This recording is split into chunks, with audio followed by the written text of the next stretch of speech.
Good evening. Welcome to the Riverhead Central School District regular meeting of March 5th, 2024.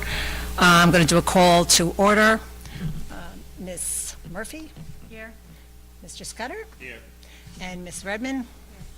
Okay, Mr. Palmer and Mr. Connolly, as well as Mr. Wallace are absent. This was a reschedule. We rescheduled our meeting, so they had prior commitments, and Mr. Wallace had an emergency tonight with work. And at this time, we're going to recess to executive session. And the reason why is? For a person. Okay, so for employment history for a particular person, can I have a motion to enter into executive session? Motion? Do I have a second? Second. Okay, any questions, comments, concerns? All in favor? Okay, so motion carries. All right, and we'll be back at 7. And welcome to the regular meeting for March 5th. Can I have a motion to come out of executive session? Motion. Second. Second. All right. Any comments, questions, or concerns? All in favor? Okay. If we can all rise for the Pledge of Allegiance.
Before I hand it over to the superintendent, I just wanted to share that we had rescheduled meetings, so if you looked on the calendar, in order to accommodate an extra budget presentation. And with that, some of our trustees had prior commitments already scheduled for the year.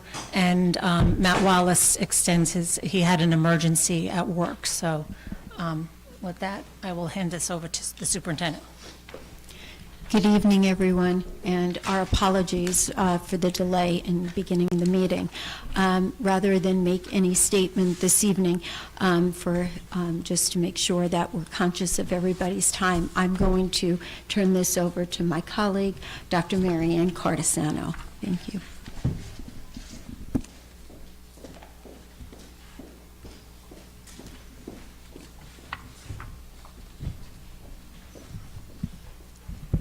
Good evening, and thank you to the Board of Education for the opportunity to spend some time tonight on which will now be my second presentation regarding the development of the superintendent's proposed 2024-25 budget.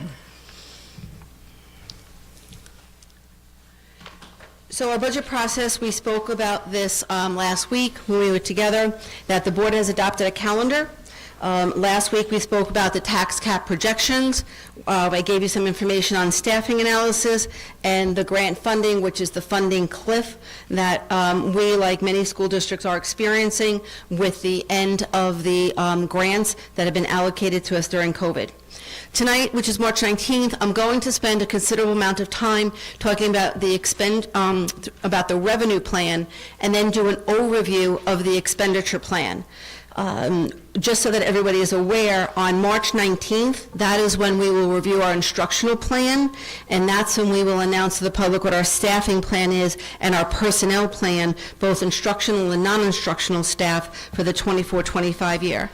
And then heading into April, we will talk about non-instructional programs, and we are looking for the board to adopt our budget on April 16th.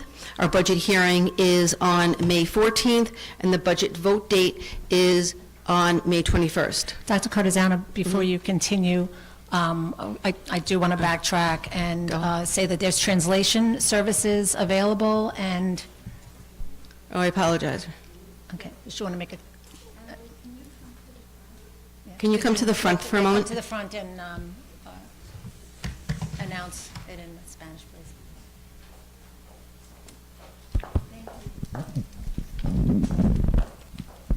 Muy buenas noches a todos. Tengo el equipo de traducción. Las personas que necesitan, estamos a disponibilidad. Cualquier pregunta, inquietud que tengan, por favor, levantan la mano, que estoy aquí para disposición de ustedes. Gracias. Thank you. Gracias. Okay, go ahead. Thank you for that. This 24-25 proposed budget is a little bit different than those in the past. We talked about the funding cliff last time we were together, and about how we needed to stay within budget, which means we needed to develop our revenue plan, and basically, so that meant we needed to reverse engineer this budget.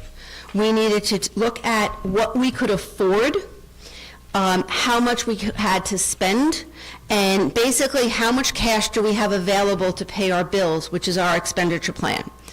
And that starts with the tax cap. So when I say we reverse engineered this budget, we looked at our revenues to develop a solid revenue plan, and then moved forward with developing an expenditure plan. So the first step was the tax cap. We know that that's been in effect since 2012-13.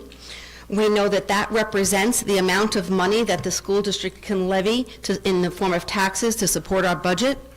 We know that I made a statement the last time we met that it is not the intention of this board or this leadership team to recommend that we exceed the tax cap, which is known in the field as piercing the cap. That would require a 60% voter majority, and we are not looking to do that.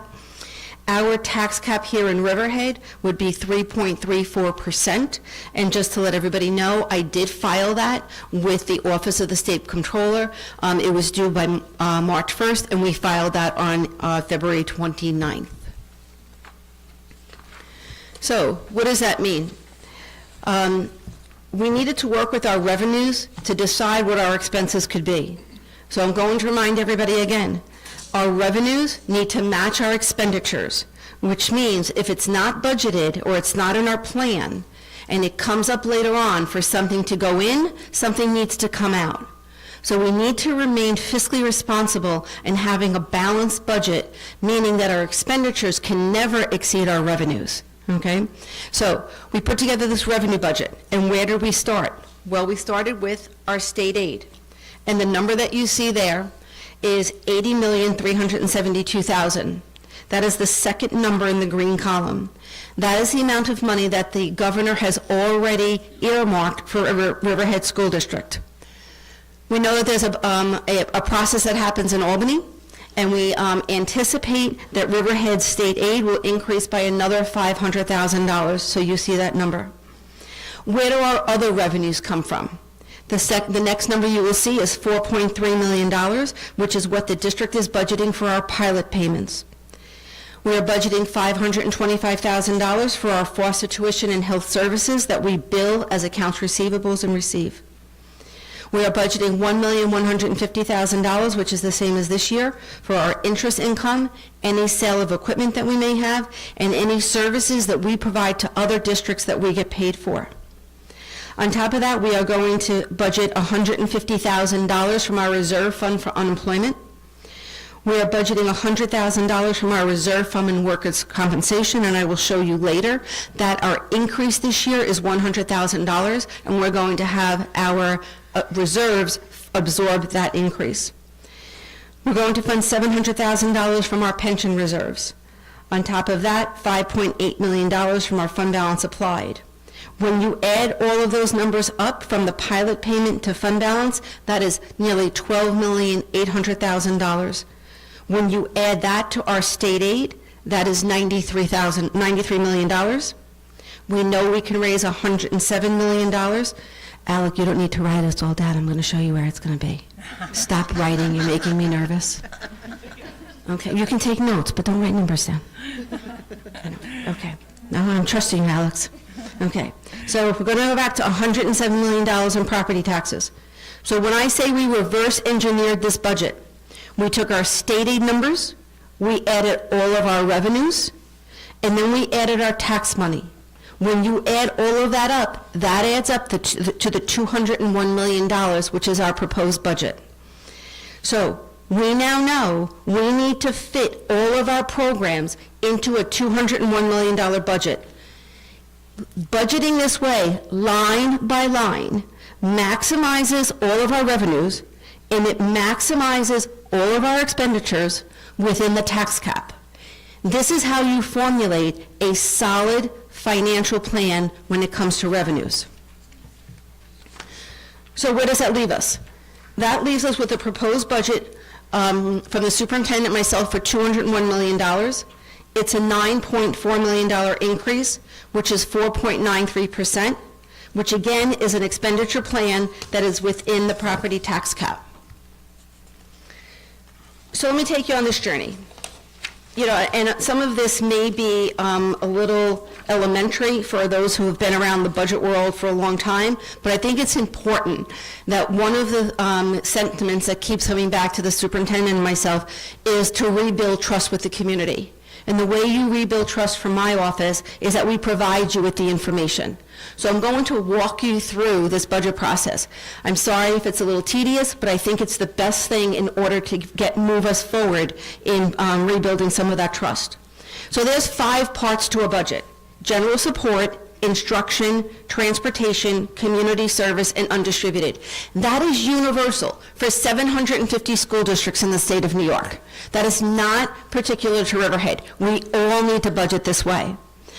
I have gone through the painstaking process of doing some trend analysis for you in the 22-23 year, which is the actual year we just finished, our current year, which is 23-24, that's the year we're operating in, and 24-25 is the proposed year. So when we look at the first major part of the budget, which is general support, the increase in general support is $255,000, an increase of 1.4%. When we look at instruction, instruction is everything from our classroom teachers, our social workers, our co-curricular, our athletics, all of our direct contact with students. That increase is $4.8 million, or 4.28%.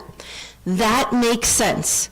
The largest increase in your budget should always be in the area of instruction, because that is the business that we are in, okay? When it comes to transportation, transportation is an increase of $516,000, or 5.6%.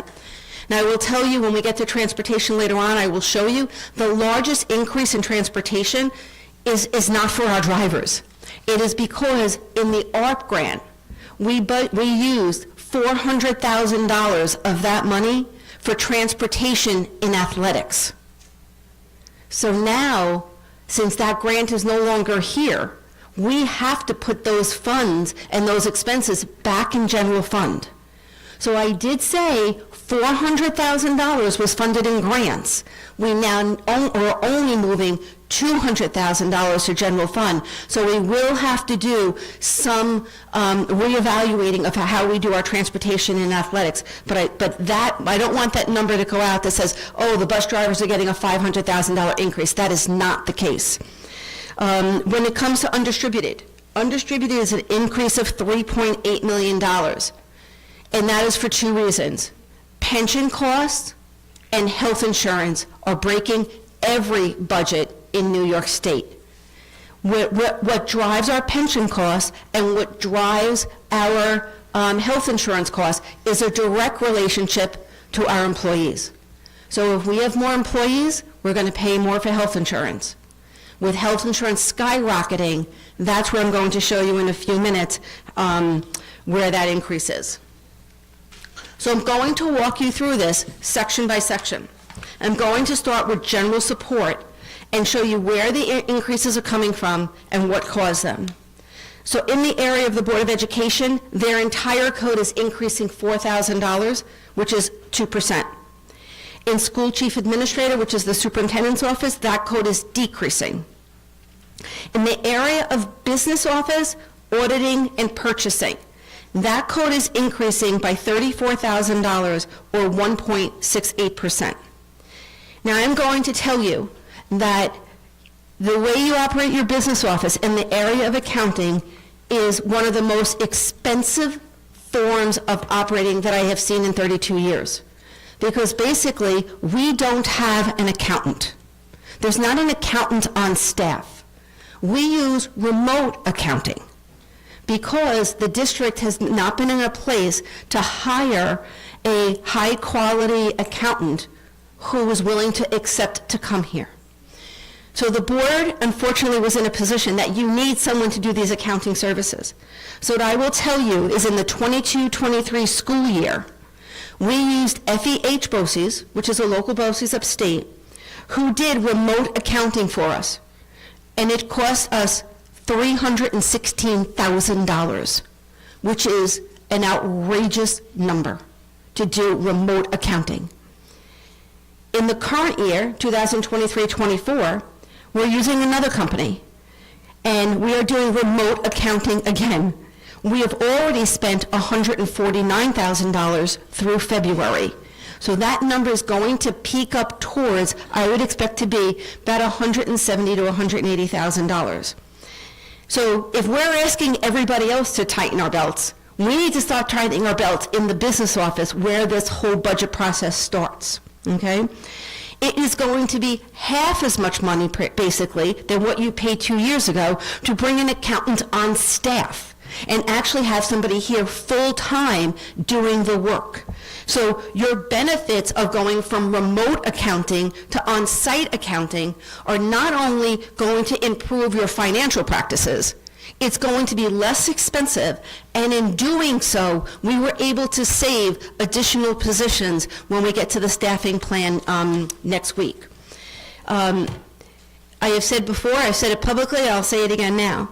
We have to make a concerted effort to strengthen our financial practices, to strengthen our financial goals in order to move forward for the stability that you're looking for, okay? So I think later on in this board meeting, you might have some other questions for me about that. But I just want to go out and say, you're spending money on remote services when you can get 4 times the bang for your buck at half the cost if we do it the other way. All right, in the area of personnel and legal, those codes are decreasing by $77,000 or 6%. In the area of operations, security, and central services, increasing of $155,000, 1.2%. And the area of property insurance, now this is our insurance for our liability, not health insurance. These are the insurance policies to protect our boilers, our school board legal, all of those business office insurance policies that we need to carry. And that code is increasing by $140,000. When you add up everything that is in general support, which typically that increase would be anywhere from 10 to 15%. Our increase is $255,000 or 1.4%.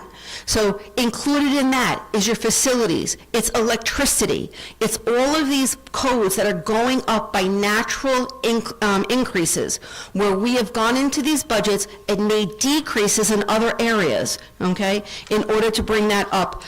So that is a very, very conservative 1.43% increase.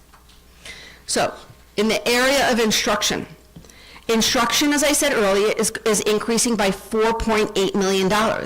Remember what I said, we're about $9 million in total, and 4.8 is from staffing and instruction, and I said over $3 million, almost $4 million, was in those benefits. So your increasing in your budget is coming from exactly where you want it to be this year and now. I am not responsible for anything that happened before October of '23. Let me say it out loud. I am responsible for this budget, okay? So let's look to see where these increases are. In the area of curriculum development, that's a decrease of $184,000. In teaching, that's an increase of $1.1 million. In the area of programs for students with disabilities, that's, for your special ed department, is $3.1 million increase. Now, I need to just point out again, and it's no surprise to any of us in the field or sitting at this dais, because special ed is underfunded by almost $2 million for this year. So we need to make up a $2 million gap to pay for the services that that our children are entitled to, ethically, morally, and by law, that we must provide for them. So we have to make up that $2 million, which I'm working on now. That's okay. So that increase of $3 million is a little misleading, because $2 million should have been taken care of this year, okay? Our English language learners is $154,000, Ed $101,000. Those are the trades and the programs that we allow our juniors and seniors to go, such as principals, let me just think, HVAC, electricity, carpentry, cosmetology, barbering, etc. We'll talk about that more next week. Continuing it is a decrease of $23,000. Special school is an increase of $40,000. That's basically summer school. Library services is $26,000. IT, our information technology, is $170,000, and I'm going to show you in a little next week. That's basically in cybersecurity controls. Athletics $34,000, attendance $20,000, guidance $57,000, health services $43,000. Social workers $41,000, psychologists $30,000, pupil personnel services $18,000, and co-curricular $34,000. So basically, when we add up all the money that we need to increase our budget by, $4.8 million is coming directly from, will be generated rather directly towards our instructional programs. In the area of transportation, that overall increase is $516,000 for an increase of 5.6%. District transportation, that's our transportation, our 120 plus buses that we put on the road every day. That's an increase of $226,000. The garage to maintain our facilities is for $5,000. Contract transportation, $244,000. That's what I spoke about before. That is directly associated with the loss of funding in the ARP grant and how we have to make up some of that in general fund for athletics. Public transportation is $500, and transportation from BOCES is just about $41,000, which totals $516,000, which is a 5.6% increase. In the area of undistributed, employee benefits, I'll give you more information to follow. Employee benefits is increasing by $3.9 million. It is a huge number and a huge budget buster when we're trying to work within a tax cap and limited resources. Our debt service is going to decrease a little bit. So undistributed, which goes hand in hand with instruction, is increasing by $3.8 million. That's 7.4%. So I do want to take the time just to talk about employee benefits. This is not something that's within our control. We do not set the pension rates. That comes from Albany. For our ERS employees, which is our support staff, or our TRS employees, which is our faculty. Those rates are increasing, therefore the ERS budget is increasing by $443,000, and TRS by $257,000. Workers' comp is increasing by $100,000, and look at that line for health insurance, dental insurance, waivers, and the teachers' union benefit package, which is a contractual obligation. That number of $3.1 million, there is nothing we can do to move that needle. It is something that every school district in New York State is focused on this one page. Because if you talk about, we're talking about a $9 million increase, $4 million is coming just from this line. And there's nothing the board or myself can do to control those rates. All right, so we're going to end up where we just started, which is to say, we have a $9.4 million increase. 4.8 is coming from instruction, and 3.8 is being driven by employee benefits. Some dates that I want to remind you of is that board packets will be available to run for the board as a candidate effective tomorrow. The submission deadline is April 22nd. Our budget hearing is May 14th, 7 o'clock at the Riverhead High School. And our budget vote is the same as everybody in New York State, which is May 21st. We vote here from 6 a.m. to 9 p.m. at the 4 elementary schools. So, when I asked Alec to stop writing things down, Eric, are you back there?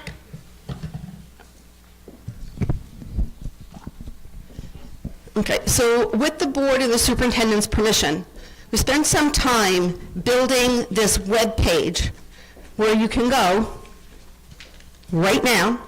So this is our home page. I tried to make it as easy as I could for you. So if you go to the board tab, the very first item there is 24-25 budget documents. And if you click on there, I've built this site with the help of our public relations department, can't take all the credit, and I open up with the statement that we actually do encourage community support. All of the budget documents that I am referring to have already been posted online.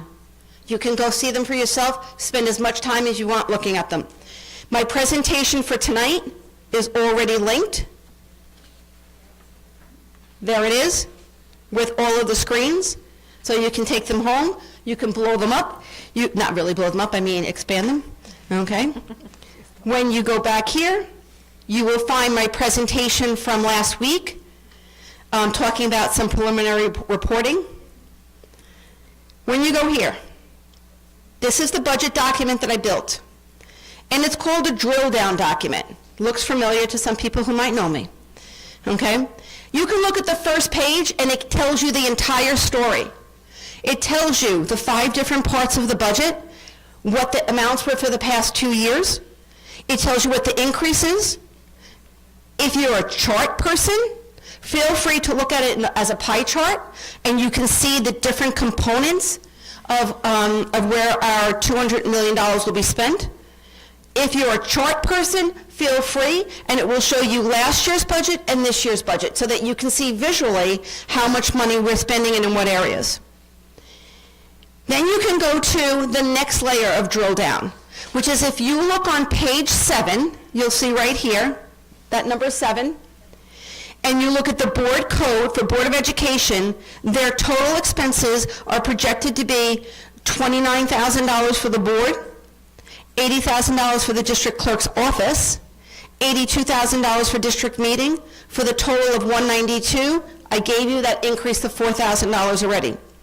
You can go through here and you can find all of your totals for every department.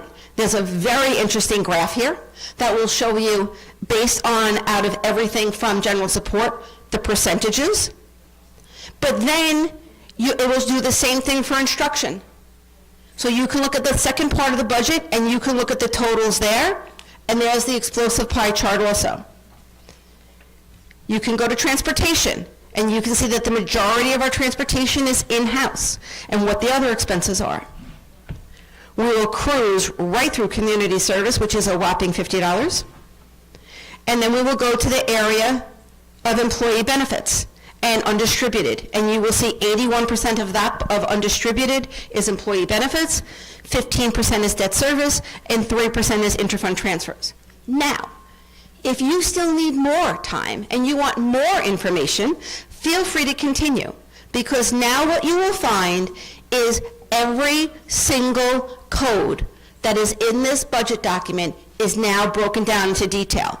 So where you saw in the totals that the board code was $29,000, you can now see what's budgeted for their conferences, printing, consultants, supplies, and diplomas. This goes on for 27 pages of every single code that is in this budget that totals $201 million. So I'm just going to keep going, Every salary code, every expenditure, what am I up to now? Oh, I'm in 2250. Here's our expenses for special ed, 24 million, 27 million, up to 30 million. Let's just keep going. All right. Here's our expenses for, let's go to athletics. Everyone's always interested in athletics. Let's go to 2855, which is all the athletic codes. Okay. And here you have athletics. It starts with 2855, 133. You'll see coaching salaries in the high school, 600,000. Coaching salaries in the middle school. Coaching salaries in general, 43,000. And you will see, if you go to conferences, 2,500. When you look at this, you can go all the way down and see that the entire athletic budget has a 2% increase, okay, which is extremely conservative, right? That continues all the way down, and you'll find our totals along the way, okay, to where our general fund budget is 201 million, or an increase of 9.4 million. What else is on here? Here's a proposed chart for those who want to look at this in a different way. We have different levels of learners, and our public will look at this from different perspectives. So, how much are our salaries last year, and how much are our salaries for the coming year? I am budgeting a 0% increase. We are going to do a better job in staffing and allocating our faculty resources. But look at that other number. Employee benefits, 45 million compared to 86 million in salaries.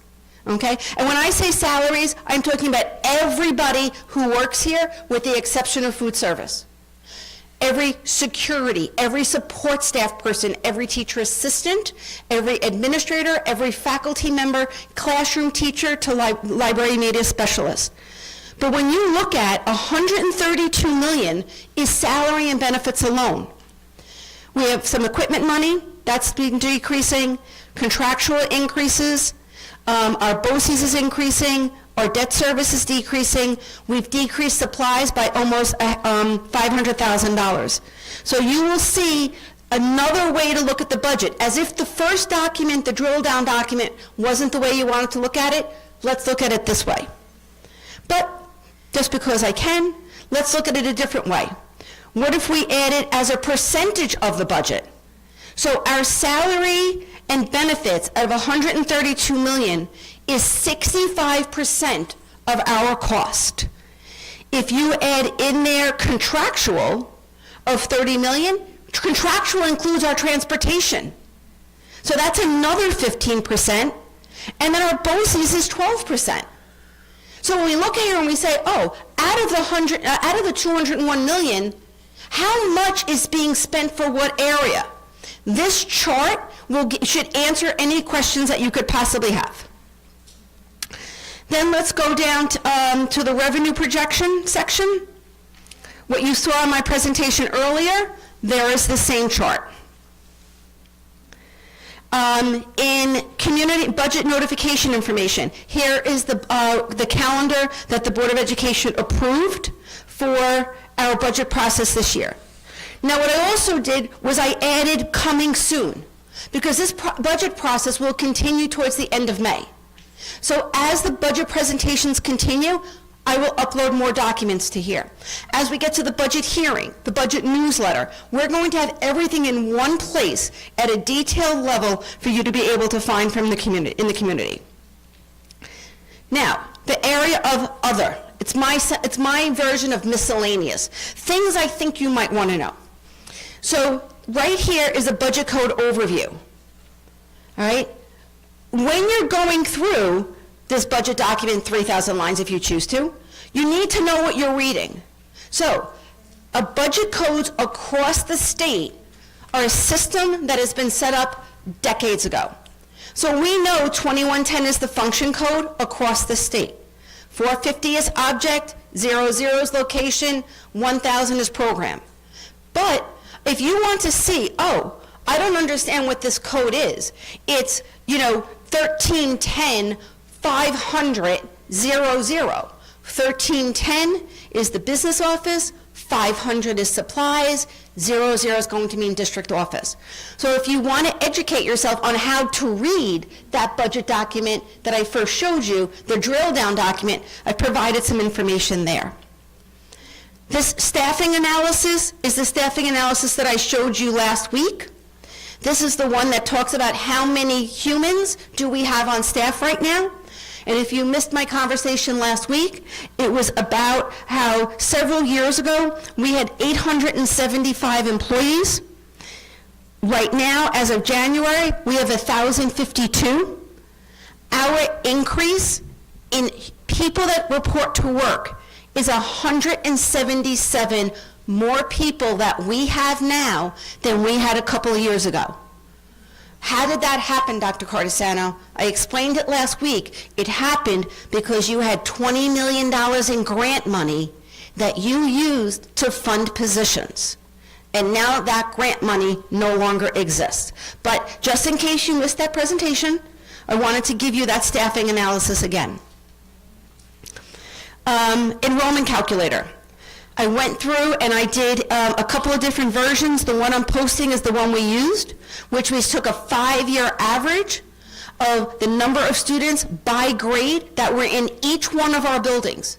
So building this enrollment calculator was extremely important when we looked at developing our staffing plan for next year. So that's right there for you to refer to. I spoke earlier about TRS and ERS. This is really important. I'm just going to show you the graphic. And those of you that have been around long enough, this is what has happened to the TRS rate, which is the pension rate we need to pay to the state on salaries of our employees to fund them in the future. And you can see here, back in 2002-03, those were the good years. Because back in the early 2000s, you could see it was 0.43%, 0.36, 0.36.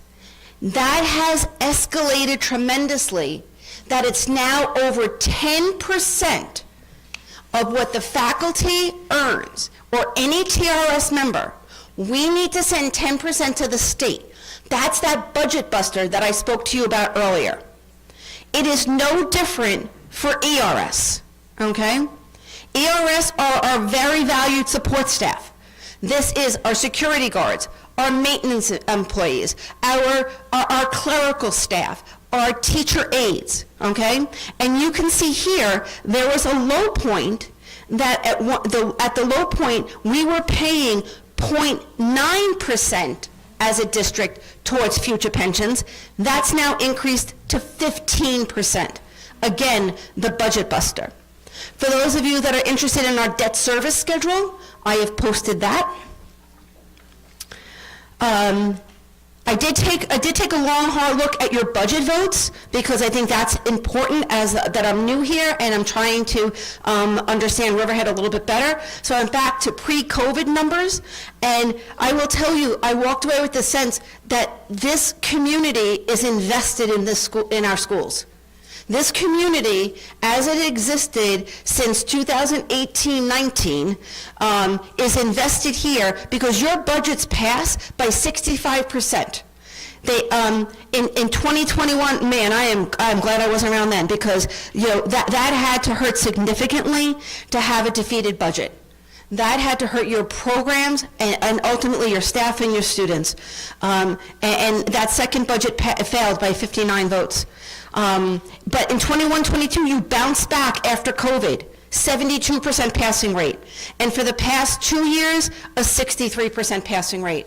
So that is extremely encouraging that we're working together in a community that supports our programs. Oh boy, I did take a look at your bond vote. Not so great there either.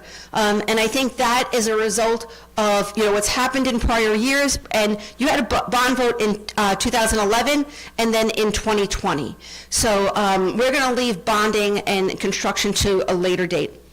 The next thing I will tell you is in school districts across the state, we speak a language that very few understand because we are the queens and kings of acronyms. So in my former district, we put together this list, and I'm sharing it here because I think it's important, of just all of the different acronyms that we use in a school district. What is specific to Riverhead is that exemption report of exempt impact report. So that was provided to me. This is a public document from the town of Riverhead that seriously affects our school district. So I have posted that. I've also posted a document that we put together in my prior career of school district mandated items, because so much of that we do here is mandated from the state, and the vast majority of that comes with directives to do things without the paycheck to support them. So I built this budget document. Alec, this is where you can go. That's why I gave you a heads up before. In return for that, I'd like you to use a little filter when you start taking pictures of me, because I could use a tan in that last picture, not so much. So if you could help me out, I'm helping you out, let's go both ways. You, me, and Riverhead local.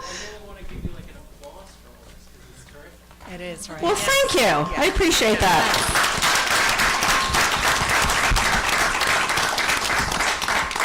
Okay, I really do appreciate that because, what's that? Let's talk to 11 later. Okay, so, who's laughing? Great. I have all my friends here tonight. Okay, so this is the first step in my charge from the board. When you brought Cheryl and I here in October, one of your overarching goals was transparency, and I hate that word because what's transparent to one person is not to the other. Okay? Filter, Alec, filter. Okay? Okay. Does that work? Okay, now I speak to him. Okay, so, all right. So one of the charges from the board was to rebuild this public trust financially and to move forward with the understanding that deadlines were not suggestions, that deadlines are there for a reason, which was important because when you set this calendar, you told me March 1st. And I think that was one of the first times that we can say, from the financial perspective, this needs to be the focus. What you said to me is that we are at a turning point, and I appreciate being a part of this restructuring that you're moving forward with. And the budget documents that we've supplied, the analysis that we've done, and when I tell you line by line, number by number for 3 years, I inputted. And I did not input a number until I had backup for it. That's what's taken me weekends and weekends of work. Now, I didn't get there by myself. I've had a business office staff that has been hungry for procedures and for policies and practices. They have been collaborative with this. My central office staff, the same. This has been painstaking, but necessary. If you're going to rebuild the financial trust in the district, this is what your district deserves. And this is the level that your community should expect from you. At least they should expect it from me, okay? So, I'm going to start with, this is the segment we call Stump the Business Official to see if she really does know all these numbers. So, I don't know if you want to start from questions from the board. I put here questions from the community, Mrs. Pettisich. Is that how we're going to do this? We'll start with questions from the board. Be gentle. First, I'll defer to my fellow trustees if you have any questions or any comments you want to make. I'd just like to say thank you. Very detailed. And it is very important that we get as much information to the community so they can understand the way the budget works. So, thank you. You're welcome. Right, and I just want to reiterate, it was just very important, I know for me, that line by line was up at the beginning of the budget process. Correct. So not trying to figure out as you went along. As somebody that prior to I was on the board, these are things that I wanted to see, and now it gives everybody time to take a look and email, send it in, this budget that Mary Ann and her staff have collaborated with everybody here. I mean, it's still flexible a little bit, but that's the time for everybody to have their input, to know what's happening, asking about the things that might be impacting your children. And thank you, because what I will tell you is, to spin off of that, is in the next 2 budget meetings, when we talk about the instructional plan next week and the non-instructional plan, every department head, building and every principal, starting with the department heads, came in and we went line by line for the past 3 years. What did you spend? What are we spending now? And what are we projecting for next year? So every number, there's a binder that's in that bucket that's sitting next to my colleague that has the backup. So if you said that you needed $2,000 for supplies, it says Staples 1,000, miscellaneous office supplies, your WB Mason. If it says conferences for students, it's NISMA and SCMEA and what the projection is. So, and I will tell you, there was a welcome relief from the field about, thank you for taking the opportunity to ask us for input and for us to strategize with you about this. So every department head went through that, including my friend sitting right here next to me for security, line by line. He can attest to it. And then when we got to the buildings, we did per pupil allocations. And that evens the playing field. Okay, and based on past trends, we developed, and I'll talk about it next week, how much money you were receiving for every student that was projected in your building for textbooks. So if your projection is you get $100,000, go to it, principals. Spend it as you see fit. You are the experts in the field. And our principals were collaborative and participatory. And they sat there and they went through, and then when I sent them their budgets, some of them sent them back and said, ooh, and I'm like, we'll work it out. It's, it'll be okay. But without a doubt, the field is really what made this possible. And they worked with me on weekends, which that's why we have cell phones, and that's why we have technology. Okay. Any other questions from the board? On that note, I would like to thank our incredible staff and leadership for, one, providing such a comprehensive, detailed budget, for their cooperation and their leadership. When we talk about these kinds of numbers, it can often get very lofty and difficult to understand, but I think that's really important, as you've mentioned and as everyone here concurs, that the public understands exactly where their tax money goes. And in this district, it is very much student-focused. And so thank you for the detailed budget and also for making sure that it's available to our community. Right. Thank you for that. And I would like to respond by saying, when you develop a school district budget, you have, for our parents, we have their children in one hand and their taxes in the other. This is where they send their children to school every day. And if they don't pay their taxes, we take their homes. I don't, the county does. So you can't get more personal than that. So they are invested, but I showed you those budget results. Your community supports education here. And when I say the community, it's also important to understand that the vast majority of your community are not parents. So it's equally as important as our other residents understand how their tax dollars are being spent. Okay, and if they're not parents and they're residents, whether they've just come to Riverhead and they're just starting out, or whether they're seniors and they're at the a different end of the the spectrum or the continuum, and then what about our business owners? This is a community, and the entire community needs to have access to the information, and that's why that's so important that that's there, because you may have people who are interested only come May. And that's when that's like, what, let me go take a look. And if you provide it and you let that grow over time, okay, this was the best I could do. In time, we can do so much more. Okay, so I do appreciate, but I do think we have to speak about community is our parents, our residents, and our businesses, in totality. Just one more comment, because I do want to thank you for going through the business line, because it's something that I saw was just a lot of outside consultants and money being spent, especially for the accounting. I know that number last year because I actually asked for that contract to be put on last summer that we were paying through BOCES was a huge amount of money, but, you know, there was a need because we had such an increase in our budget due to being fully funded by the state, as well as we had all these grant money and so forth and so on. And you didn't have the right staff in place. Right, having the accounting. Correct. We don't have the expertise that we need in the district, so we have to get something in-house. We do, to You know, adjust it. I promised Mrs. Benasich I wasn't going to editorialize, but I'm going to just say one thing.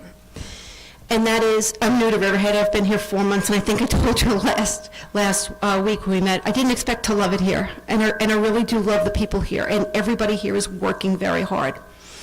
But the one thing I learned, and I used this phrase over the weekend, if you know anybody in the South, in Texas, let's say, and you know what Friday night means. Friday night lights is when everything stops because everybody goes to the football game.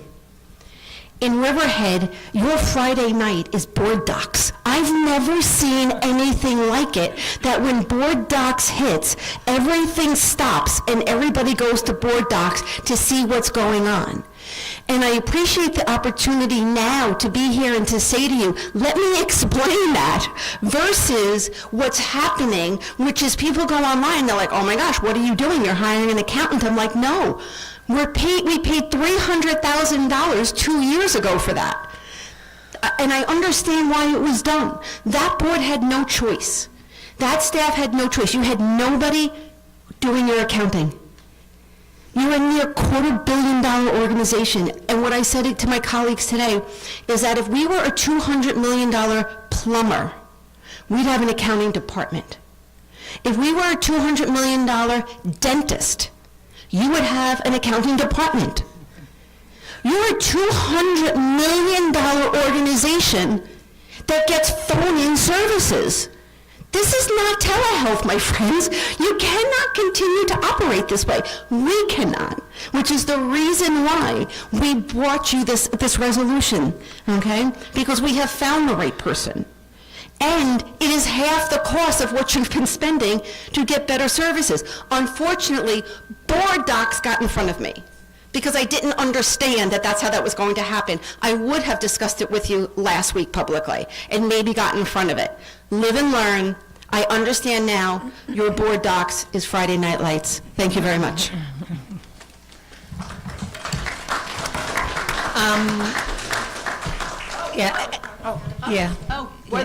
Any questions from the public at this time, or? No, or later on? That's during public, at the end, we'll do that at the, should we do it at the end? Yeah, one. Yeah? Oh, no, go ahead. I'm going to take it from my seat. Okay. It's up to you, then we can hear you. No, I just wanted to say, a question. Why did you look at 2018 and not 2019 as a comparison? And Ms. Welder, if you could go to the microphone, because then everybody would be able to hear who are watching from home. Thank you. Yes. Hi, sorry. Thank you for the presentation. Is it on? See if it's on. It's on. Yeah. So, Jeanette, it's like a little slide. See this? Get it? Yeah. Okay, thank you. Thank you for the presentation. I found it easier to listen to than last week. I wanted to know why 2018 was used as the staffing thing that you talked about, a staffing comparison in the last presentation and this presentation, and why did you look at 2018 staffing as the check and not 2019? And also, is the comparison to say, well, we have this many more positions, does that even mean anything, or is it relevant unless you look at the number of students that we had both times and the number of students in need? And maybe that would make the figures worse, I don't know, but... Can I just answer that? Can I answer that? Let's go one question at a time. Well, first of all, 5 years is typically when you're going to look at staffing trend analysis, and that's why I went from 2018, and that's why I went back 5 years plus the current year. That's this chart. And if you look at the difference between 2018 and 2019, I think is what you're saying, it's 875 883, 841, they're all within the range of where you would have fluctuations within your staff. So going back 5 years, I thought was acceptable, and then add the current year, that was 6 years' worth of trend analysis. So that's there, and so that answers that question. And then I think your other question was about the enrollment. And if you look at the enrollment here, I went back to 2018 for the enrollment also, in order to do the 5-year average. So the enrollment numbers are there also. You can look at them online, you don't have to try to look at them with your glasses. So I did look at both enrollment numbers 5 years back and staffing 5 years back. Thank you. And I just had one other question. This is partly the optimism inside me, but you were saying that in 2011 and 2020, that the bonds and the attempt to build failed because our schools are very overcrowded. Everybody says that, and I think some people leave because they feel it's overcrowded or go to other choices. And then you said that in 2021, our budget failed, but we bounced back. So I guess the optimist, I think I said that right. And so I was just, the optimist to me was saying, well, 2020, if the bonds failed, and 2021, the budget failed, but we bounced back, maybe there is a chance that that the community would be ready for building or bonding again. And did we kind of check the community for what they think about? Because I hear overcrowding as a problem at the playground, at the library, for everything, overcrowding, for security issues, that we have trailers and they can't really properly sign in and out. And it just seems that everybody wants to build. Sometime we have to build, I think. Thanks. So let me just clarify something. I think 2020 was a bad year for everybody for multiple reasons, including in Riverhead, your budget and your bond issue. I think everybody who's familiar with Riverhead would understand that we have a space problem. I've been walking your buildings, and your staff and your students have spoken to me about space. You have to rebuild trust with your community before you can go back out and say we want more money from your pocketbooks. And I think that's what this is the beginning of. It's the beginning of what are we going to do about our finances? Is our house in order? What can we do to improve our practices? How can we save money in our everyday spending? Where can we tighten our belts? And then the next step will be to address space. But I think there's an order that has to happen. And I think that tonight, or starting in October and November, is the beginning of that turn for us to be able to be on a better financial plan and a better financial path, if that answers it. Okay, thank you. Thank you, Dr. Cardesano, for an absolutely outstanding presentation. I just have one more question. Sorry. I just have a quick question for you. So for transportation, I know you said about athletics used up a lot of the money. Is there a line item that shows the amount that we spend in busing for, say, the charter school or St. John Paul or other districts that we're responsible for footing the bill for sending these kids on the buses there versus just saying it's athletics? And what do we do going from here? Are we saying that the kids aren't going to be able to be bused to sporting events? Oh, no, please, no. I did not say that. No, I know, that's what I'm asking. I'm clarifying it so that I don't have to read it later on Facebook. Right. Okay, what I'm saying is that, when you look at there's a line called contract transportation. Mm-hmm. And in this district, we run 120 plus buses every single day. So that is our home to school transportation. Yeah. And that is also where we provide transportation for the most part to our private and parochial schools, which also includes transportation that we're required by law to the charter school. Right. Okay. But is there a way of the expenditures to show us how much we're spending sending these kids to the charter school and why? Like, I know this year is better than last year, but I know several times our kids were late because we had to pick up charter school kids. Right. That's a whole different conversation about transportation routing, and I'll look to have some of that information when I do the non-instructional. Okay? Okay, thank you. Oh, wait, You're welcome. hold on. Before you sit down, you have to give your name and where you're from, for the record. You don't know me by now? Amanda Gals, Aquabog. Is there anyone else? Thank you. And before you speak, give your name and just for the record. I'm John Shearer. I live in Baiting Hollow. I was just wondering, what is the total reserve number? we talked about reserves. I didn't see it in the chart. It may be in there. I just didn't see Right. it. We're actually in the process of finalizing that, and we should have that for you by the end of the budget process. But we'll have that before the presentations are over? What do you mean, I'm sorry? The budget, the reserve number, we'll have that in one of the upcoming presentations? Yes, actually, you can find it. Are you a CPA? No. Oh, okay, sorry. Not that I wasn't offering you a job, but if you'd like to talk about it, I'd be happy. Okay, when you go back to the board, line, there is something called, there's something that talks about audit reports. In here is our 2023 audit. And in here, you will find reserve numbers, our reserve numbers as of last June. I am updating those numbers for what I project to use this year and what I project to use next year.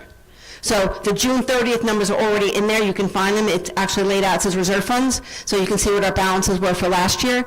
And then I'll be able to give some information when we get to the end of the budget process on what we're using this year and what I anticipate to use for next year.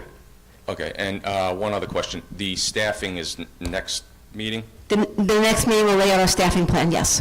Okay, thank you. You're very welcome. One more time? Go ahead. Is there, here we go, third time, right, is a charm. So is there anyone else who would like to ask any questions at this moment? Okay. Thank you, Dr. Cardisano, for an outstanding presentation. I think she really deserves another round of applause.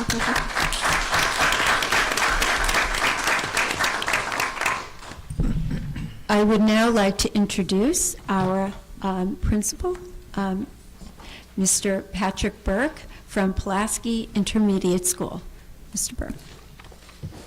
I don't know how I'm going to follow that. I really don't have a clue. I did look at your acronyms. If you haven't had a chance, it's 24 pages of acronyms. It's 24 pages, but thank you for that. What a privilege, what an honor. Thank you to the Board of Education trustees. Thank you for allowing me to present on behalf of Pulaski, to the district office as well, and thank you to the community for being here this evening. I can just start. I guess this clicker is ready to go for me. I'd like to just start. There's a wonderful picture of myself and Mrs. Lonigan up there. This is quite an honor and a privilege for both of us. We take great pride in this building. We have a tremendous staff. I'm happy to announce that we had over 415 students on honor roll and principal's honor roll this quarter. That's over 53% of our building. 110 of those students had an honor roll. Principal's honor roll, that's a 95 average or better, so 110 students. So we're very proud of that, and that's not just individual efforts. This building has made tremendous growth and tremendous progress. There are many things up there. I won't read line by line, but I will tell you. 8 years ago, we were charged with a CSI school. That means comprehensive. I won't go through all the definitions, but a comprehensive school has direct state involvement, and they really dissect everything you're doing, and then they expect you to formulate a plan on how to improve. We were cited for a few things: disproportionality of suspensions of certain students, as well as poor performance academically. I am very proud. I know it's been announced a few times at the Board of Ed, but I'd like to say it myself as well. I'm proud of everybody's efforts in my buildings. We have moved to what's called an LSI, which is a local support. We no longer need the state, and we're one step away from being in good standing. That takes a village. That is something that we have worked very hard. You're showing a 10% increase in growth in both ELA and math. That in itself speaks volumes for all of the things that were done as a result of the proper planning and as a result of a fabulous staff. I'd like to say, what else can I say? Very unique about Pulaski. Most of you know, but some people don't. We'd like to say we're an intermediate school. We have 400 fifth graders currently. We have 365 sixth graders. We are the first time all of your elementary, you know this, your community members, all of the different buildings from Roanoke to Riley to Phillips to Aquabog, they come together. This is a big shift in the mindset of the students, and I will say in the community as well. It's hard for everyone to wrap around it, but this is the first time we come together. We strongly believe in our phrase where the ripple becomes the wave. We are the starting ground for the middle school. We are the starting ground for what happens in the high school. Pulaski is a very strong, and I'd like to thank the lovely lady to my right, Ms. Redmond, with regards to the CAP, the Community Awareness Program. I believe this will be the 36th or 37th year that we've had you in our building. Not me. Not you, no.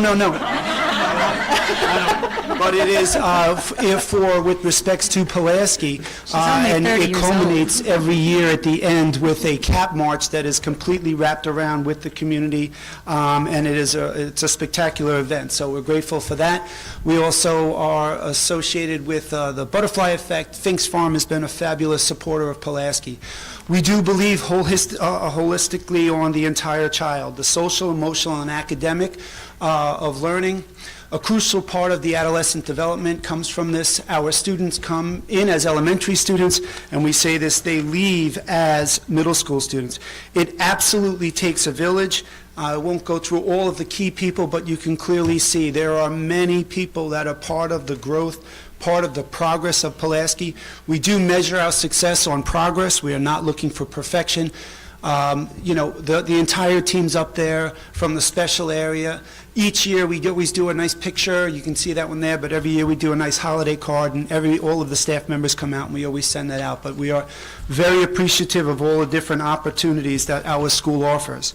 One of the things I would say we're very proud of is our traditions. There's two major things that I'm extremely proud of. One is this, Garfield, Private First Class Garfield M. Langhorne. He is a former student and graduate in 1969. His story has been told many times. We started this, or not myself, but Pulaski has started this since 2004. And each year we have a tremendous ceremony, an essay contest, but we absolutely will never forget. We will always honor, remember, and respect what this young man has done, the example he has provided, and he represents the best of what we call Pulaski pride. We declared originally the second Friday in October to be Private First Class Garfield M. Langhorne's Memorial Day, and we are very proud to say that last year the town followed our lead and made a proclamation that now, from going forward, Riverhead Town will also recognize that the second Friday be Private First Class Garfield M. Langhorne. So I'm very appreciative that I get the honor to remember this gentleman, and we do it as an entire building. The other people whom I've already said to my right here, which is CAP. I think I skipped it, or the slide's missing. But there is a slide. I have it. You guys have it, Yeah, but I we guess have it's it. not up there. But it is just thanking CAP again.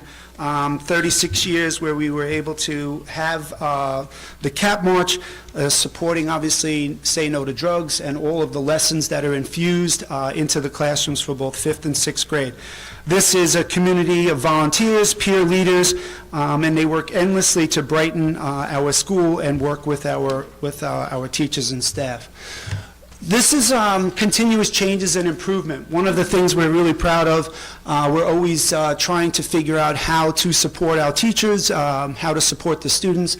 A recent change this year was a 30-minute opportunity for our teachers to have collaborative planning time in the morning.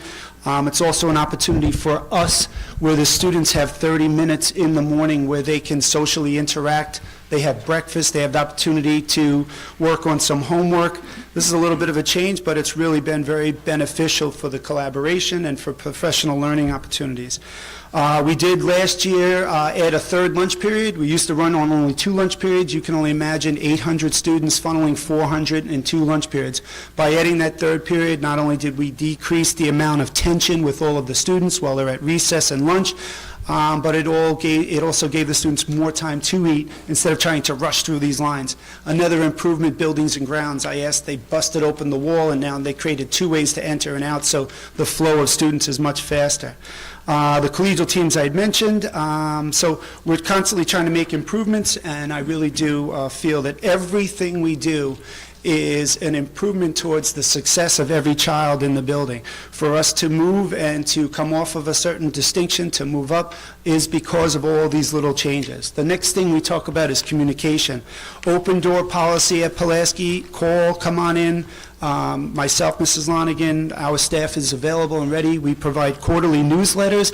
PTO meetings, we provide it in person and also virtual, so we have that opportunity. Parent Square is new to all of us. I know I know. I've been receiving, parents have been saying, how many Parent Square messages? Because if the district sends a Parent Square, and then Mr. Burke from Pulaski sends a Parent Square, and then the teacher sends a Parent Square, at the end of the day, there's like 6 Parent Square messages.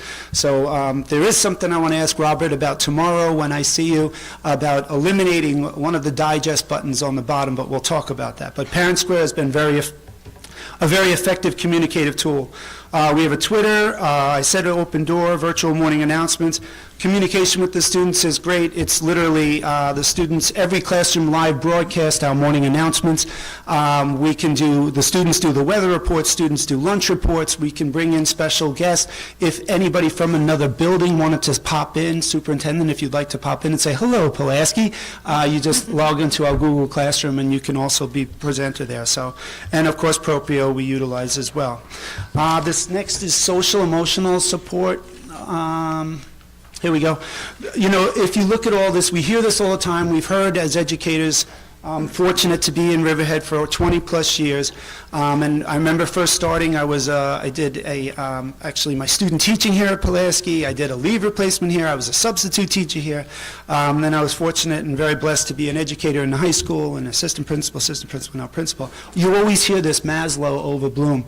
I always think about this as a family. If you're a family household and you have your basic elementary needs first established, shelter, food, clothing, then you can move to the next hierarchy. It works the same way in a larger building. When you think about the basic needs of our students on the mornings where everyone can have breakfast to make sure that those needs are met, snacks are provided in the classrooms, then the safety with our safety department, adding more security guards in Pulaski, more cameras, tightening things up, then of course our teachers providing the love and support, building the students' self-esteem, and then eventually they get the student self-actualization where they're going to move forward and do the things on their own. That is the foundation, that is the building block, but we didn't stop there. Not only did we add the base and really try to improve on that with our PBIS, and I'll get to, but it's also about academics. And if you consider, I'm hitting it, okay, the academics that we have at Pulaski, a lot of programs, but we utilize a lot of these for a lot of reasons. Our iReady, our Fontes and Pinnell, some teachers use ERLA. I will tell you this, our iReady scores, and I want to point this out, and I'm going to say this slowly, so I hope you hear this. As a school, we have increased the amount of students at and above grade level from 18% to 30%. That's nearly double. And I'm saying that again, from 18% students at or near grade level, and now we're at 35%. This is for reading. We also decreased the amount of students far below 2 or more grade levels by 15%. And if you think about the math portion of this, as a school, we've increased the amount of students performing at grade level from 14% to 37%. That's also more than double. We've decreased the amount of students far below 2 or more grade levels by 22%. If you really dissect that and break that down, that comes from everybody that's on our team. That comes from this here. The fact that we have, I don't know why it works sometimes, we have our community. I say that this takes not only our building, but it takes an entire community. We have what's called a PSST team at Pulaski. A lot of these teams and initiatives were originated 8 years ago, 7 years ago, 6 years ago, constantly being improved upon. This is a Pulaski school support team. This consists of community members, classroom teachers, students. We added students recently, and basically we formulated this team. We come together, we can meet once a month, and when we do get together, we hear from the students, we hear from the community what's working, what's not working, and what we can improve upon. So it is also our PTO who has been supportive of Pulaski, providing a lot of support during our field days. PTO is running our field trips. We are very thankful for what they do. A whole community builds an entire school. We have a building message. Our building message is this. You see it on the front of our building. You see it, you hear it all the time. We mention it. We have branded Pulaski Pride. We are very appreciative of Dr. Joe. I see you back there, sir.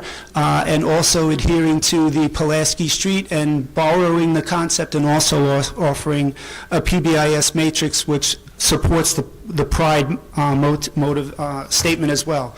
We talk about patience, respect, inclusivity, determination, encouragement. These aren't words. These are expectations These are things that are woven into the class lessons as well in the classrooms. This improves student outcomes once we have an entire building, and all of this growth, all of the progress that I mentioned, it is not by accident. This is the foundation of why and how things have changed. This reduces some of the student discipline as a result of having this type of mindset, and bottom line is it improves the outcomes in the classrooms, and that's what we have seen and that's what we've experienced. I'm not too sure if this next slide will work. It's a video clip. Want to give it a shot? Yes, please. So this is part of our ambassadors.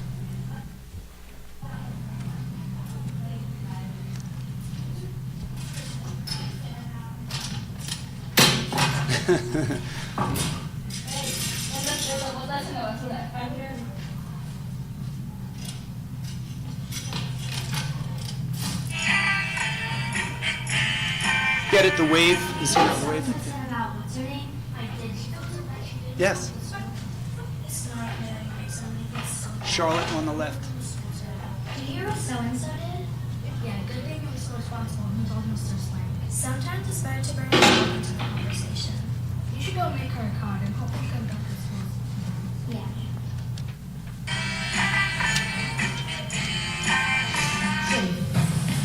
Stop! That's not how it is. Be respectful.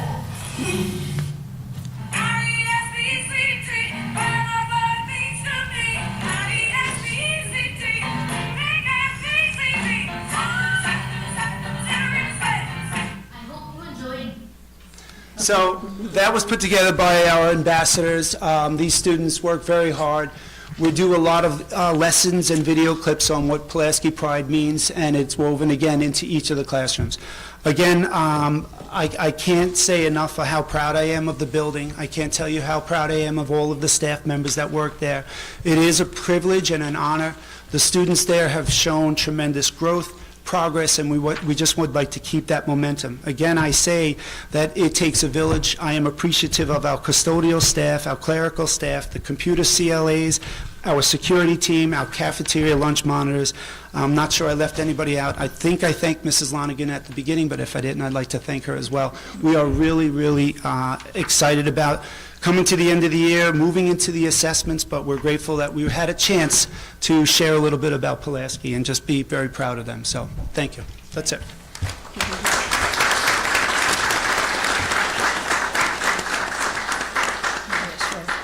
Excuse me, Mr. Burke, just in case. Anybody on the board have any questions for Mr. Burke? Or any comments? Thank you for your presentation. My pleasure. Yeah, thank you. My pleasure. Yes, thank you very much. Thank you, Mr. Burke, for You're welcome. sharing the Pulaski Pride with us. We appreciate it.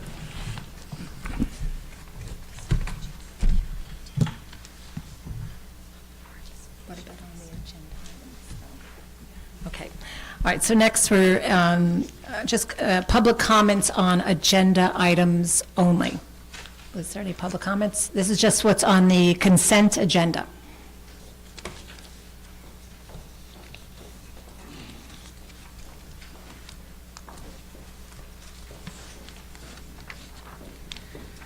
Sorry, it's very brief. Kimberly Wilder, Osborne Avenue.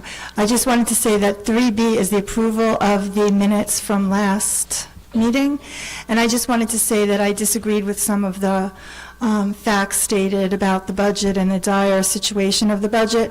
So I think that there was some confusion of the facts and possibly some incorrect facts, but I'm not sure, but I just wanted to note that that was what I believe may have happened. Thank you.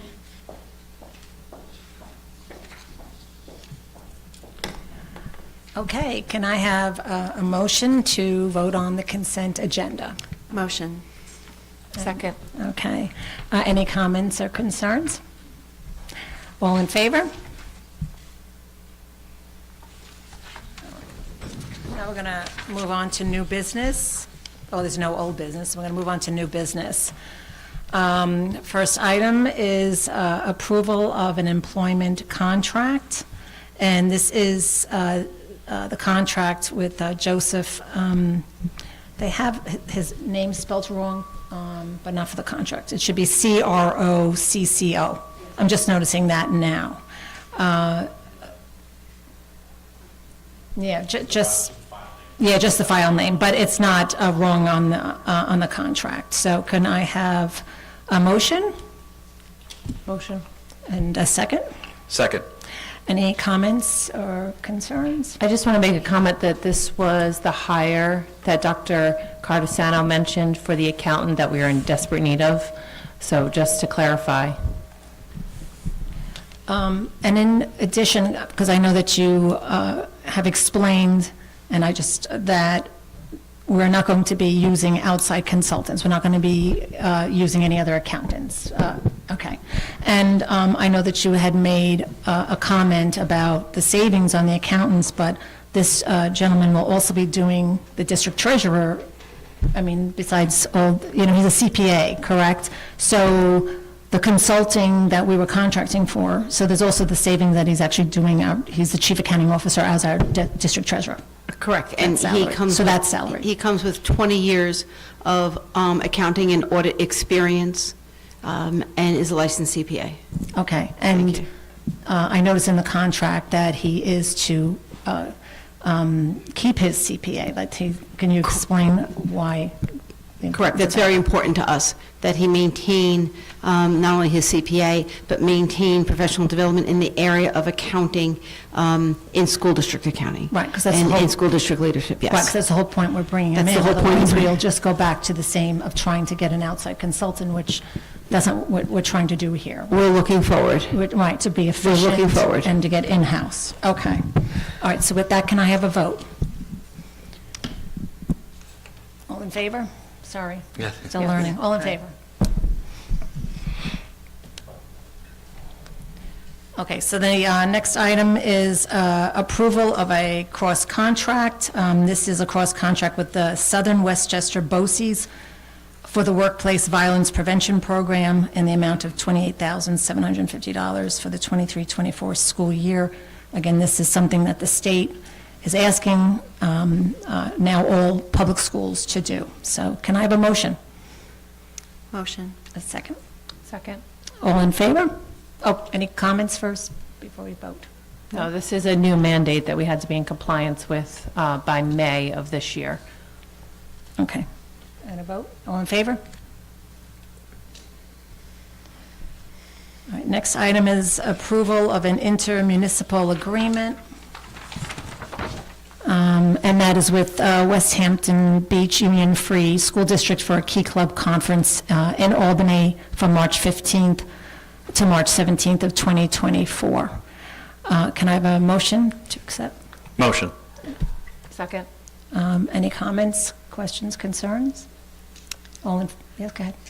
I'm very proud of our Key Club students. They do amazing work in the community, unbelievable community service hours that are being performed by our students. So I'm very happy to support this. Okay, so all in favor? Next is a call for a special meeting. This is for the library services. Riverhead Free Library. Can I have a motion? Motion. Second. Second. Any comments, questions, or concerns?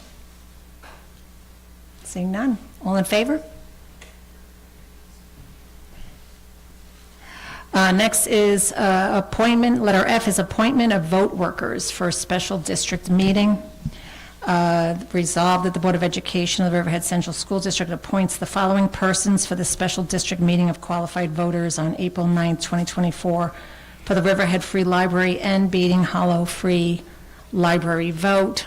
And the chairperson will be Dawn Bazahowski, inspectors of election Barbara Lennon, Sarah Mayo, poll clerks Marlene Vera Viteri, David Banks, and Vivian Hobson. Can I have a motion to accept? And the price set is $16 per hour. Can I have a motion to accept? Motion. In a second. Second. Any comments, questions, or concerns? Seeing none, all in favor? Okay, letter G, acceptance of donations.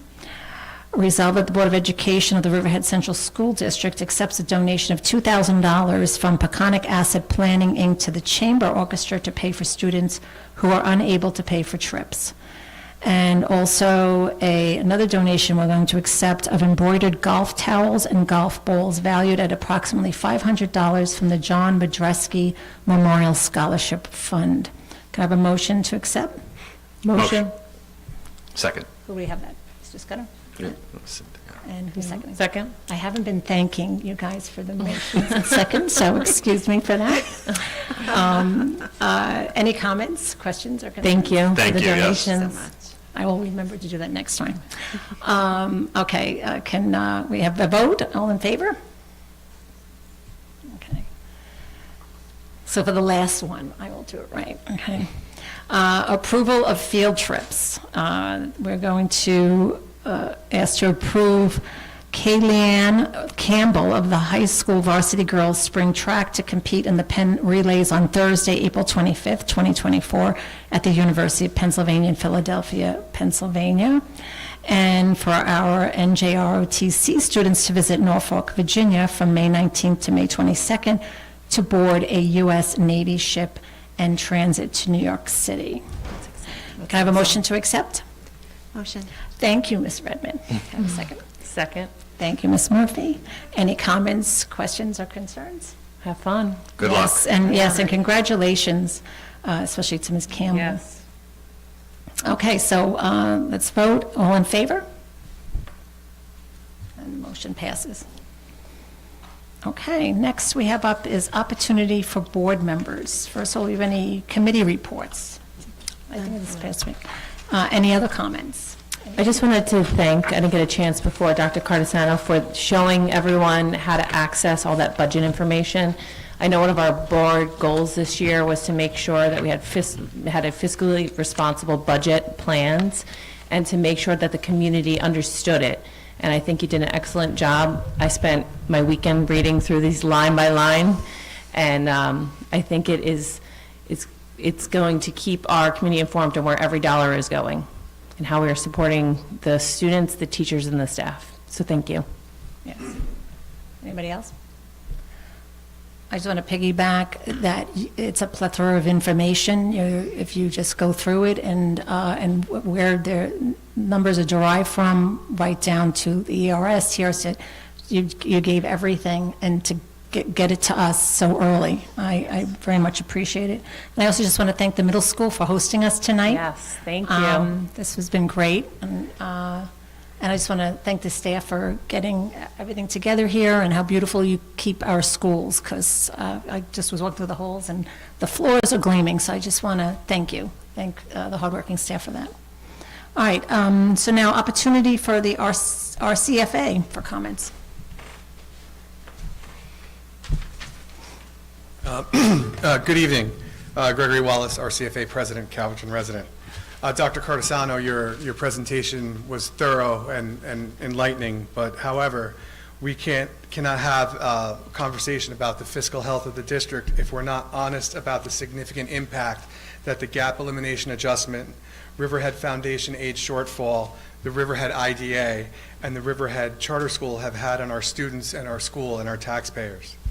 From 2010 to 2016, the gap elimination adjustment diverted $13,850,000 from Riverhead. From 2009 to 2023, Riverhead's foundation aid was underfunded by $188,550,000. From 2014 to 2021, Riverhead IDA abated $23 million in taxes from this district. And from 2011 to 2024, Riverhead Central School District and its taxpayers have paid $73,209,000 in charter school tuition. This means that at least $300 million in revenue has been diverted from our school district. This year alone, $14,362,000 has been siphoned from our coffers. $2.7 million of that comes from abatements from the IDA, and $11.6 million is from tuition to the Riverhead Charter School. $14,362,000 is the equivalent of 145 educational professional positions that could have an immediate impact on our students. $14,362,000. If that money stayed with this district, we would be adding positions and not reducing positions this year. Representatives from the Board of Ed and the RCFA met with the IDA twice. It really wasn't much of a conversation. They actually spoke at us. One thing to highlight is there was a meeting in November where one of the attorneys from Curcio spoke to the IDA and asked them questions.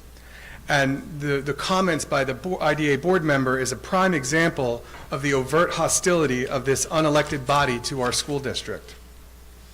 The board member said, "What is the school district doing about our 1,400 or so students that live outside the school district and yet are educated by the Riverhead Central School District? What steps has the district taken to get rid of the compact that exists between Riverhead and Southampton that is ancient at this point? As far as I can tell, they haven't taken any steps to cancel the compact." Our school district was formed by referendum in 1956 when 10 smaller school districts merged to form what we know as Riverhead Central School District. In fact, the Riverside area, which is part of Southampton, was part of the Riverhead Village School District as far back as the Civil War. Time and time again, this appointed body, which is not accountable to the electorate, has demonstrated an almost willful ignorance to how our school district was incorporated and how we generate our revenue.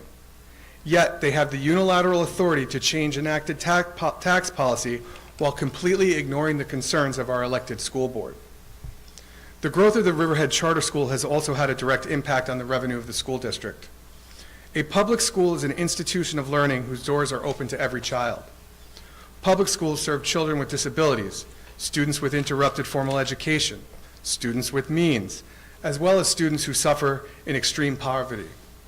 Our doors are open to everyone. We cannot turn students away who we deem too quality to educate or turn our backs on students who have extreme behavioral needs. Public schools have democratically elected school boards which are held accountable to the public through open meetings and elections. In addition, public schools have an open and transparent budgetary process that follows a strict bid and procurement procedures as well as audits by the New York State Comptroller. Furthermore, when a charter school is established, its funding takes priority over the local public school. They are in essence the first lien holder. When our budget failed and the children of Riverhead School District went without, it did not affect the funding of the Riverhead charter school budget. When Riverhead Public Schools had a large influx of high-need students that required a host of resources, it did not affect the Riverhead charter school funding. When the state failed to provide us with $188 million in foundation aid, which we were legally entitled to, it did not affect the local charter school funding. Every dollar given to Riverhead Charter School means fewer resources for the Riverhead Public Schools. This year alone, the Riverhead Charter School has siphoned $11.6 million from Riverhead Central School District, depleting funds that are needed for essential services for the children of our school. Since 2011, Riverhead Charter School has received nearly $75 million in funding, yet the taxpayers of Riverhead have no legal right to see what they did with their money. Charter schools are not public schools. They are publicly financed private entities who can choose which students they want to educate. Our relationship with them is parasitic, and Riverhead Central School District is the host organism. Thank you.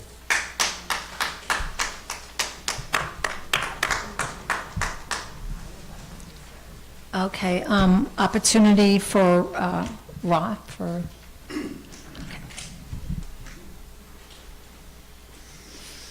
Good evening. Charles Gassar, Co-President, Riverhead Administrators Association. The association would like to thank Dr. Cardesano for such an informative presentation. We look forward to her future presentations, and we would also like to recognize Principal Patrick Burke for an outstanding presentation, the hard work and success we're seeing at Palaski Street School. Thank you.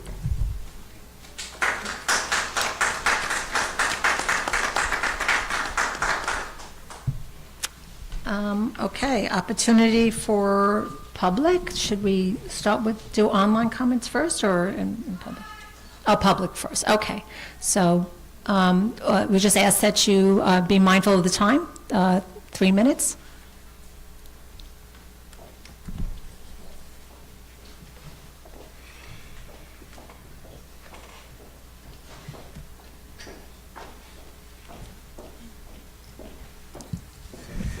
Hi, Kimberly Wilder, Osborne Avenue. Greetings to the board and the staff at the table and the staff that helps and does IT and everything. My name is Kimberly Wilder. I live in Osborne Avenue. I'm also the coordinator of Riverhead RASI. I care greatly about the children and families in our community, and I want to participate and share my opinions on the budget and some other things. So since it is near the start of the process, I'm trying to mostly have questions, but I did write other things down. And it would be great if the board wanted to answer now, but also by email, because some of them are longer. How much of our UPK program is usually funded by state and federal funds? What percentage of the funds? Do we expect cuts to the UPK staff or programs this year? Do we get any money either upfront or reimbursed from the state or federal government based on number of students? And I also wanted to say for anybody who might be listening with children is that the application deadline is April 3rd to May 3rd, so thank you for putting that out there to the public, and then you get in the lottery. But I think from past years, if you also apply later, you might be lucky if a spot opens up. I would like to see less staff cuts. I do not see how the overall description of our finances, coupled with the fact that New York State proposes a small increase in funding, means that there should be drastic staff cuts. I wanted to know what was meant in the last presentation, and as I said, today's presentation for some reason resonated to me more as a community member than last week's, but what was meant by EKG budget being a problem and about needing sustainability and stability. I feel like the budget, I think, is only supposed to be about 1 year. We're not supposed to say, well, we're cutting staff now because we want stability and we won't have to cut them the next year. It didn't make sense to me. Has there been any progress on getting these board meetings broadcast simultaneously in Spanish? Because we do a lot to help the Spanish community, Spanish-speaking community, get involved. But I don't know if we are doing closed captioning yet like we do in English, but I actually went to the Heckscher Art Museum and I found out that they have a great accessibility person we might hook in with, and Bloomberg Connect's app, I think, might be something that would just do it automatically. Will the public be allowed input into the hiring of the new superintendent? How and when, because that's going to be a really big important thing for the next non-interim superintendent. Can the board look into ways that they could attract superintendent candidates who represent cultural diversity so that the lead administrator at our district might share the experiences of many of our students? Another question, do we have problems finding an accountant because no one wants like our mess or past mess? Do we need to resolve past mess or do something better? And I feel like I heard that we're on a path, but I just found that interesting, and I wanted to reflect on that, why we might have had in the past problem finding a quality accountant, or it was so hard to find a person, which I think we now did. Is the transportation survey available on paper? Because I'm worried the transportation survey would be very skewed if people that that I know it's in Spanish too on the computer, but people that don't have access to the computer, people also, I don't like to go online and put my name online, but people that are undocumented or renting Just illegally. the time. Can I come back if somebody else? Sure, absolutely. Yeah, because I think there's 20 minutes open. Oh, because you have more? Yes, I have more than more. a couple, okay. All right. Okay, well, invite you back up. Okay, Ms. Wilder, if you can provide all of that in an email and send it to... Yes, absolutely. Does anybody else have a comment, want to come to the podium? Just email that information. To the district clerk. Thank you. Good evening. Mrs. Pettish, is that how you say it? Could you give your name and... I apologize for Okay, that. Jason Rangali, Riverhead. We've been in this community, myself and my wife moved out here 10 years ago. We've been a part of this as much as we can because we have 3 children in the district.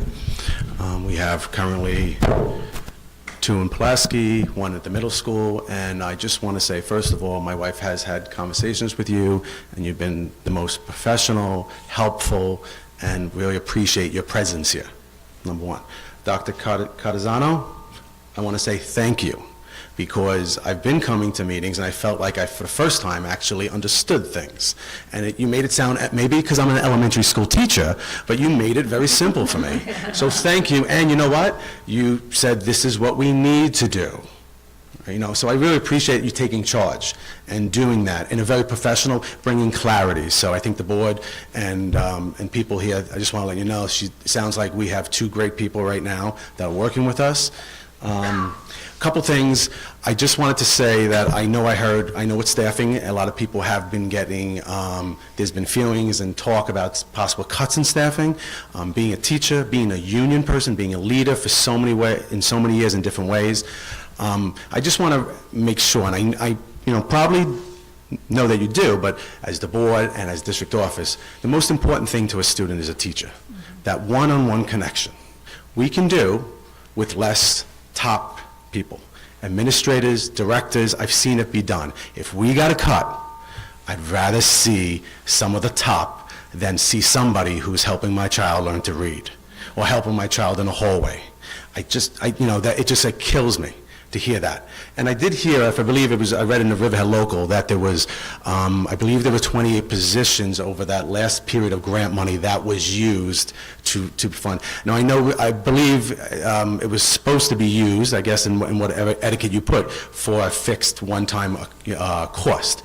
I know that we might have a situation like we're talking about where we might lose positions because that grant money is no longer there. I wish we really look at other places for that rather than, because we have an influx. I mean, my kids, I got 3 kids, we're in this community, we're on the ball fields, we're on the Waves travel team, we're on the softball Waves travel team, we're everywhere, myself and my wife. And we hear that, we have new students coming in every day. We know that it's part of what's going on. So we need this staff. We need it. It's so crucial. And I just want to say, because I know my time's just about up, there's another thing, and I just want to say it in the best way I can. I talk to a lot of teachers in this district because they come to me, we're friends with them, we play, we share things with softball, we break bread with them. There's a lot of teachers that are upset in this district, and I just want it to be said. It's not because of the principals. Mr. Burke, phenomenal. Dr. Joe, can't say enough about him. And it leads from examples with safety and protocols and takes phone calls and gets back into... And it's not, I don't want to say it's principles, but I just asked that Ms. Pettish, I know you're right now. You're going to be wrapping it up? Well, we're not allowed to do that, but he can come back, unfortunately. I was going to say one last sentence. Yes, you're sure. the CEO, and I think you're doing phenomenal. If you could take a look at that, because there's, something we talk about culture in the district, and that's what needs to be fixed. Fiscally, we're getting fixed. I love it. Now we got to fix this other part. So please. Thank you.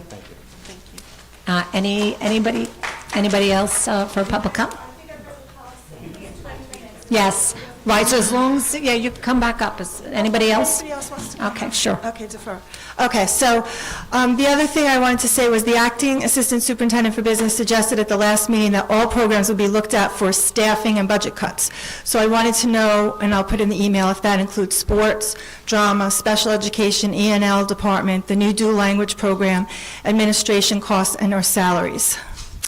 I had a specific question about the dual language program, which was created with a commitment for the same group doing bilingual classes together from grades kindergarten through 5th grade, and the parents committed to, 5th grade. So I hope that we do at least this cohort, and maybe that it's still in the budget, because I think that was a very excellent program. I wanted to say about the presentation from the union president that I totally agree with the thing about the IDA. The IDA is a horrible curse upon our thing, and democracy has to fix the IDA from not taking money from our school. I don't understand the thing about the gap. I have to look that up. Never heard of it. The Southampton thing, yes, because we are serving weird communities in a weird way, and that is not a fair government or public thing.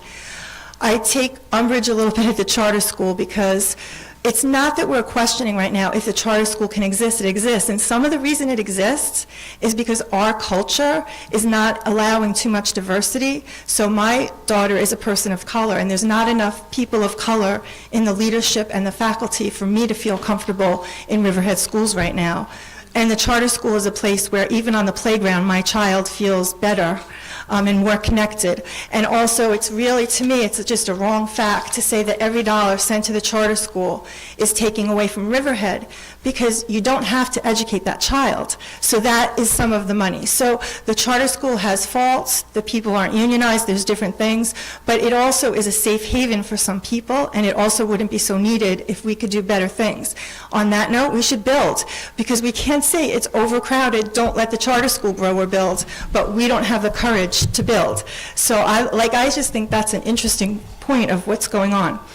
And the last thing is, will the clerk and or the board work with the community to encourage candidate debates in different sections of Riverhead? Because it's funny, with the charter school building, there was a lot of talk about there's sections of Riverhead and communities, and it really is that way. There's 4 different elementary schools. So in the past, the board or the clerk, I don't know who did it, would work with the media or local groups or Women's League of Voters to have candidate debates so that the community could think about the budget and the candidates.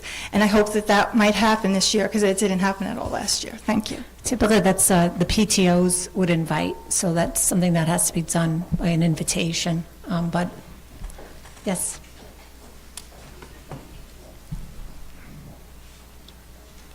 Hi, everyone. Good night. My name is Stephanie Rangeli. I'll be very brief. I just want to say thank you again. That presentation did, again, help our community with much clarity. As you know, I am a mother of children that are in the district. I support teachers. I support special ed. Special ed across the board has had an increase. I think pandemic was an indirect, direct result. Our teachers need a culture that allows them to nurture and provide the services for our children's growing needs. And I cannot speak highly enough of the teachers that we have selected.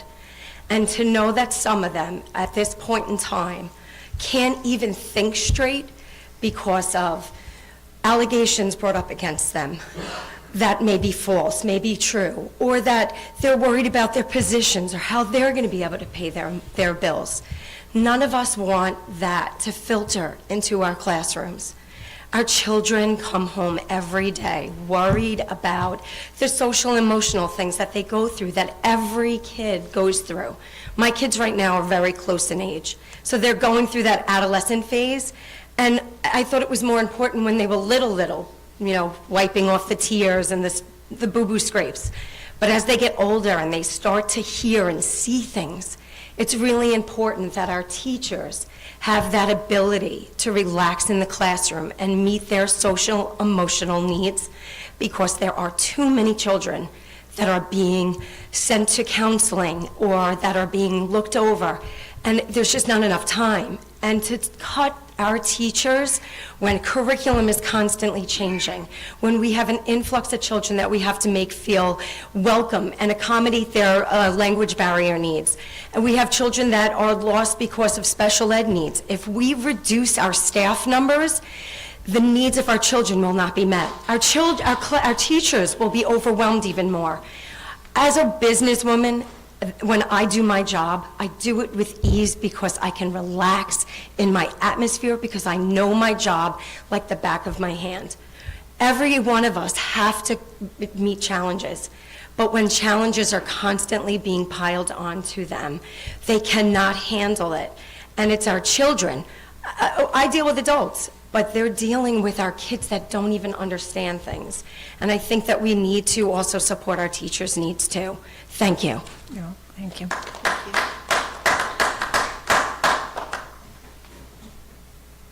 Anybody else? How about any comments online? There are none. Okay, so with that, we're going to go back to exactly. Okay.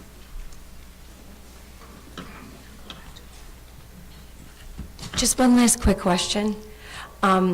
I noticed that the superintendent position hasn't even been posted yet. Is there some news that maybe we should know about, that others may be staying or looking, or how come that hasn't been brought or put up? That's all. Okay, thank you. All right, and with that, could I have a motion to adjourn? Motion. Thank you, Ms. Redmond. Second. Is there an answer for that? Oh. Should we? Anything you provide to the community, just to make us feel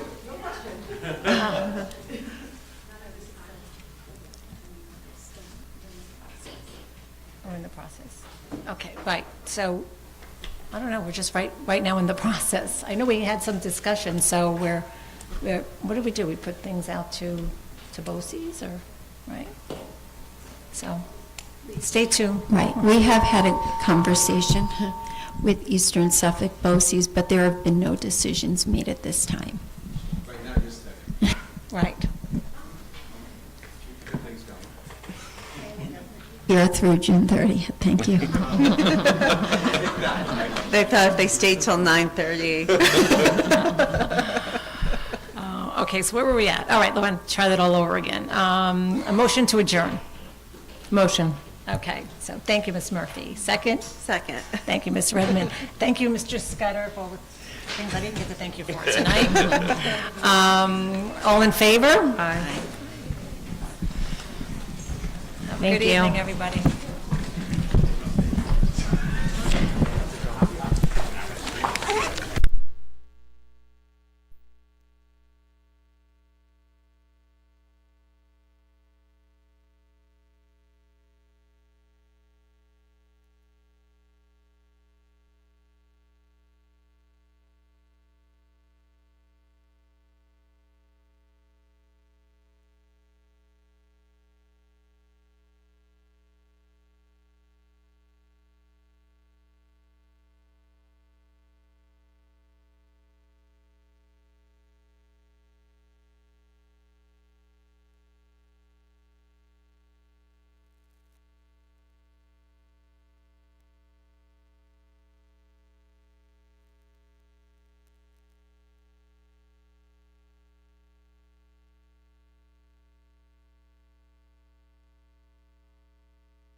Please help support the Riverhead Central School District YouTube channel by subscribing.